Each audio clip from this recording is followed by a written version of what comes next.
Alors la nouvelle C3 en 3 points, c'est quoi? C'est un modèle plus grand et plus large, elle fait désormais 4 mètres de long. C'est une carrosserie que l'on peut personnaliser, mais c'est aussi un intérieur plus moderne et à la présentation épurée. Je vous propose de voir ensemble quelles sont ses qualités et ses défauts. Alors la première des qualités, c'est justement la personnalisation de la Citroën C3. On peut avoir des éléments décoratifs sur les coques de rétroviseur, un toit à tons dissocié, mais également les air bumps inspirés de la C4 Cactus. La C3 reprend finalement à son compte ce qui fait le succès d'une DS3 ou d'une Mini. On a un total de 36 combinaisons pour l'extérieur pour avoir sa propre C3 et on retrouve cette personnalisation également à l'intérieur.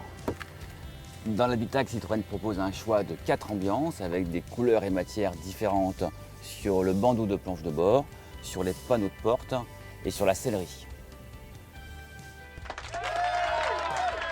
Alors justement, une des qualités de la nouvelle C3, c'est son ambiance intérieure avec ce mobilier joliment dessiné, ce petit volant 3 branches qu'on tient très bien en main, une excellente visibilité sur les compteurs, des sièges très larges et très confortables. On notera également l'habitabilité en hausse avec des places arrière un peu plus généreuses, notamment au niveau de la place aux jambes.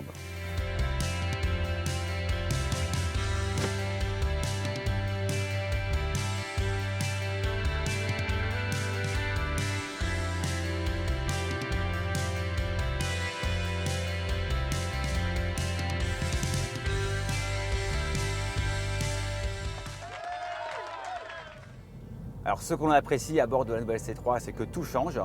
Auparavant, on était assis un petit peu en hauteur, on dominait la planche de bord. Ce n'est plus le cas, on est assis très bas, c'est une position plus sportive, plus agréable pour conduire. L'autre point fort, c'est le confort. La suspension est réglée de façon très douce et c'est bien relayé par des sièges qui sont à la fois larges et agréables.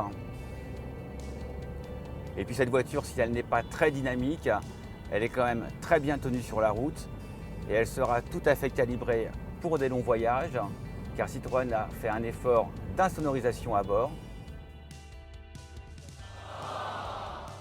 La C3 a beau être une petite voiture, elle a un coffre de 300 litres, c'est une très bonne valeur pour la catégorie, mais quel dommage d'avoir un accès finalement assez peu aisé et surtout une modularité très basique. On aurait aimé par exemple un double plancher pour éviter cette marche lorsque la voiture est en break.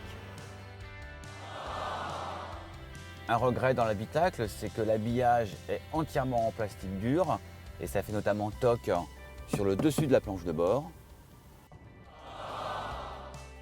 Le dernier défaut, c'est plutôt un agacement, c'est le niveau vibratoire à bord. Citroën n'a pas réussi à endiguer les vibrations en provenance du moteur 3 cylindres. C'est dommage et donc c'est surtout agaçant à basse vitesse, mais aussi à chaque redémarrage.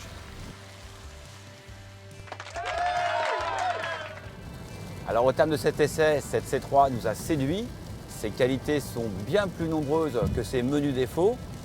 Il faudra compter avec elle sur le marché des citadines, surtout qu'elle avance un dernier point fort, des tarifs fort compétitifs par rapport à la concurrence.